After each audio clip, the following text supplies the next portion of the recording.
Hello, Thaddeus. It's Friday.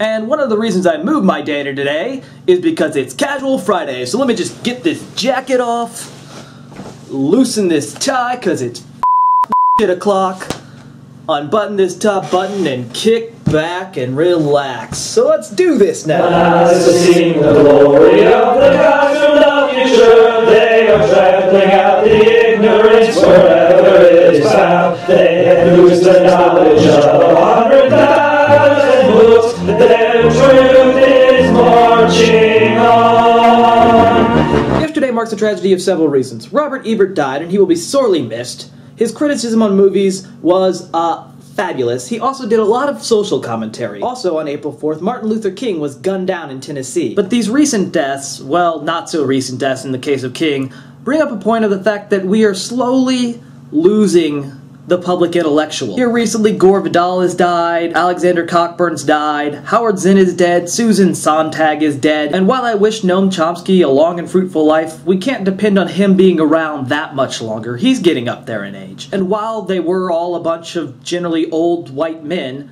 we don't have many people coming in to take up the mantle of public intellectualism. We're coming to a day and age where the cultural industry has turned public debate into a series of euphemistic, jingoistic phrases that have little to no meaning and result in such things as CNN's new morning show Get to the Point with its bacon-loving eating vegetarian. What we don't have anymore is people who get on the air and explain things to us. We're being asked to deal with complex economic and social issues, and we're supposed to gain our understanding of these issues from 30-second sound bites that usually devolve into people yelling at each other. Or in the case of morning shows, talking about I don't know what it is. And in the case of CNN, holographic goats. What I would like to see is kind of a spate of people with maybe some advanced degrees getting on the air to spend maybe 10 to 15 minutes to run us through a complex issue so that we could have better understanding of what's going on, and perhaps even add some historical context to the debate. Now that's just the news media.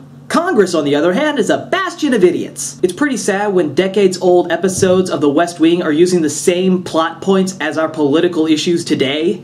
We haven't solved anything in 10 years, which is a pretty sad statement on Congress if you think about it, when they've had a decade and they haven't managed to resolve things that were going on during the Clinton era. Now, if they want to say that my generation's entitled, well, there is one entitlement we should be expecting, and that's that the issues of our forefathers get solved by our forefathers.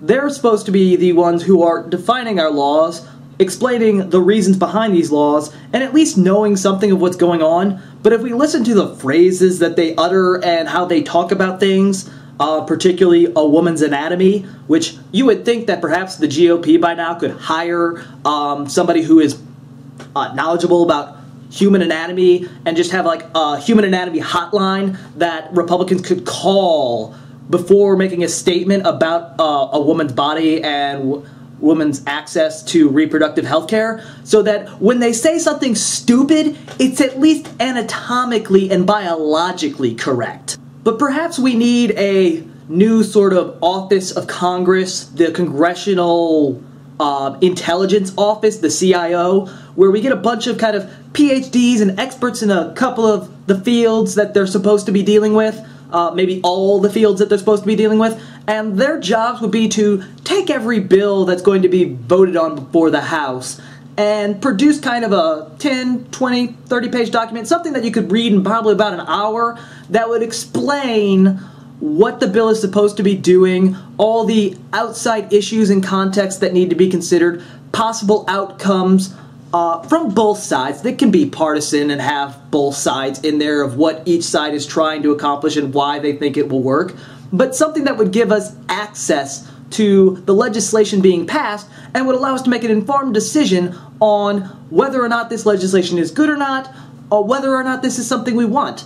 But it would also allow Congress people to have access to something that they could use to help explain to their constituents what it is they're actually voting on, or better yet, help them understand what it is they're actually voting on.